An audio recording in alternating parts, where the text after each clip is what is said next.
আরে আমার গাড়ির উপর মাটি কি করে পড়লো? ভাইয়া আমি আপনার গাড়ি পরিষ্কার করে দিই। হ্যাঁ তুমি গাড়িটা পরিষ্কার করে দাও, ততক্ষণ আমি নাস্তা করে আসছি। আমার প্রিয় বাবা, আমার প্রিয় বাবা।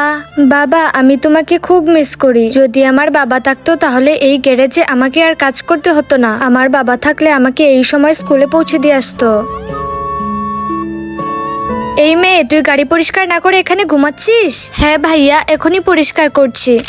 এখনো গাড়িটা পরিষ্কার হয়নি, তাড়াতাড়ি পরিষ্কার কর। না ভাইয়া এই গাড়িটা আমি পরিষ্কার করব না। কেন পরিষ্কার করবি না? তোর সমস্যাটা কোথায় বল, তুই কেন পরিষ্কার করবি না? ভাইয়া ভাইয়া কারণ আমি এখানে বাবা লিখেছি। আরে হ্যাঁ এখানে তো সত্যিই বাবা লেখা। ভাইয়া ভাইয়া আমার বাবার কথা খুবই মনে পড়ছিল, সেই জন্য আমি বাবার নামটা এখানে লিখেছি। যদি বাবা বেঁচে থাকতো তাহলে আমাকে এখানে কাজ করতে হতো না। এখন আপনিই বলুন আমি আমার বাবার নাম কি করে মুছে ফেলবো? তুমি তোমার বাবার নাম এখানে লিখে রেখে দাও। থ্যাংক ইউ ভাইয়া। আমার প্রিয় বাবা, আমার প্রিয় বাবা।